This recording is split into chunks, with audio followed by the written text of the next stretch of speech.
দেশি আমের দাম 200 টাকা। ভাবা যায়? হ্যাঁ, ঠিকই শুনেছেন, একটি কাঁচা আম বিক্রি হচ্ছে 200 টাকা। এত দামে আম বিক্রি হচ্ছে কক্সবাজার সমুদ্র সৈকতে, আর পর্যটকরাও কিনে খাচ্ছে এই কাঁচা আম। কেন কাঁচা আমের এত দাম তা জানাবো আমি, তাসনিমা নীলিমা। কক্সবাজার সমুদ্র সৈকতে বেড়াতে গিয়ে চোখে পড়বে কাঁচা আম। অসময়ে কাঁচা আম দেখে পর্যটকরা ছুটে যায় আম বিক্রেতার কাছে। লোভনীয়ভাবে সাজিয়ে রাখা এবং আমের চাটনি দেখে মুখে জল চলে আসে। পর্যটকরাও আগ্রহ নিয়ে খেতে চায় আম, কিন্তু আমের দাম শুনে চোখ কপালে ওঠে। একটি ছোট সাইজের আম বিক্রি হচ্ছে 200 টাকায়, আর কেজি প্রতি কাঁচা আম বিক্রি হচ্ছে 800 টাকায়।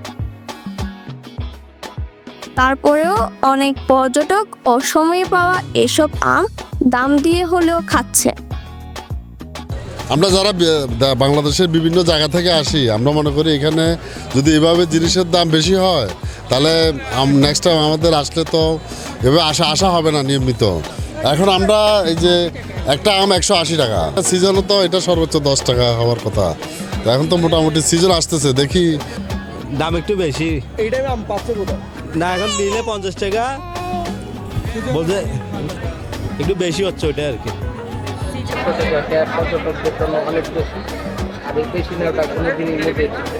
সাধারণত বৈশাখ মাসে আমের মৌসুম হলেও প্রায় 3 মাস আগে অর্থাৎ মাঘ মাসে আম পাওয়া যাচ্ছে কক্সবাজার সমুদ্র সৈকতে। তাই এই কাঁচা আমের চাহিদাও বেশি। তবে দাম শুনে অনেক পর্যটক না খেয়ে ফিরে যায়। আবার অনেকে প্রতিটি কাঁচা আম 180 থেকে 200 টাকায় কিনে খাচ্ছে। বিক্রেতারা বলেন, মৌসুমের প্রথম ফল হিসেবে অনেক পর্যটক ছুটে আসেন আম খেতে।